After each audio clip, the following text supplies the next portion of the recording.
আমাদের যদি বলা হতো আমরা প্রোটেকশন নিয়ে আসতাম।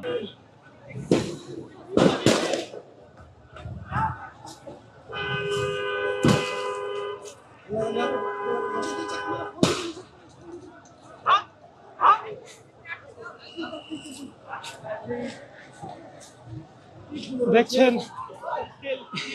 এনসিপির যে গাড়িবহর আছে সেই গাড়িবহরকে ঘিরে ফেলেছে জনতা। এখন করছে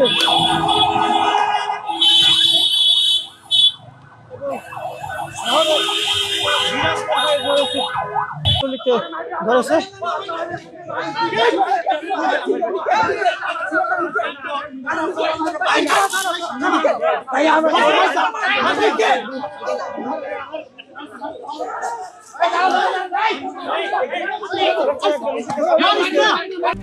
RICL TMX যুগের পর যুগ স্থাপনা থাকে মজবুত।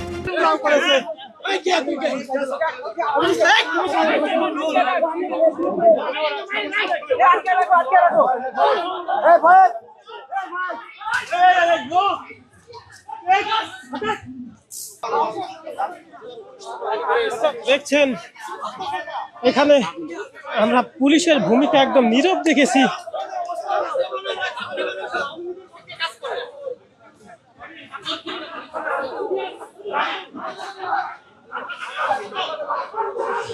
গণমাধ্যম কর্মী থেকে শুরু করে সবাই পুলিশ সুপারের কার্যালয়ে আশ্রয় নিয়েছে।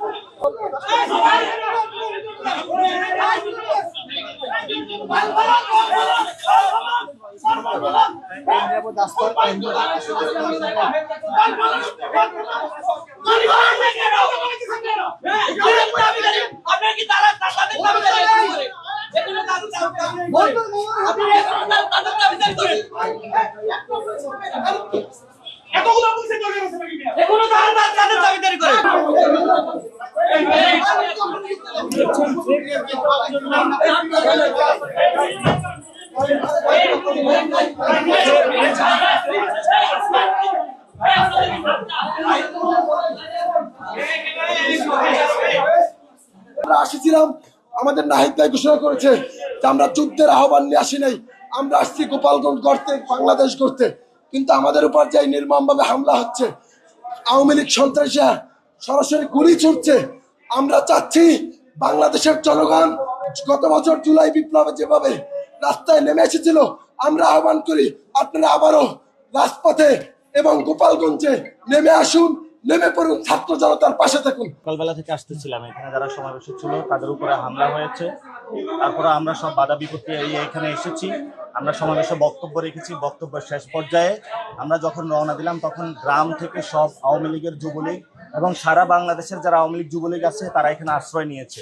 এবং গতকাল শেখ হাসিনা এবং তাদের যে কমান্ডো বাহিনী আছে তারা এখানে ডিপ্লয় করেছে। তো সবচেয়ে আমরা দেখেছি এখানে আর্মি নিষ্ক্রিয়, পুলিশ নিষ্ক্রিয়। আমাদের যদি বলা হতো আমরা প্রোটেকশন নিয়ে আসতাম, কিন্তু যখন আমাদেরকে বলা হয়েছে যে এখানে পরিস্থিতি শান্ত আছে, কিন্তু আমরা বাস্তবে এসে দেখেছি এখানে পরিস্থিতি শান্ত নয়। এখানে পুলিশ প্রশাসন, সব প্রশাসন এখানে দলীয়করণ করা হয়েছে। তারা আওয়ামী লীগদের এখানে সাপোর্ট দিয়ে যাচ্ছে। আমরা একটি জায়গায় এখন অবরুদ্ধ রয়েছি। আমরা যদি সামনে ভবিষ্যৎ বাংলাদেশে যদি পুলিশ প্রশাসন, আর্মি প্রশাসন যদি তারা নিরাপত্তা না দিতে পারে, আমরা ভবিষ্যতে বাংলাদেশের যুদ্ধ ঘোষণাতে প্রস্তুত হতে যাচ্ছি।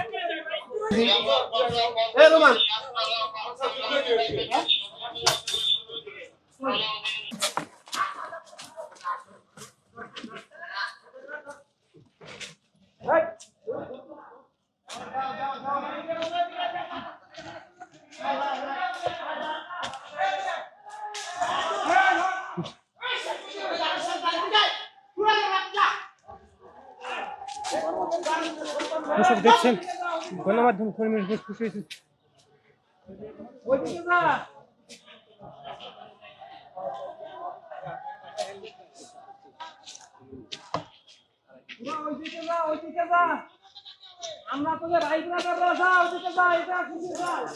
দেখছেন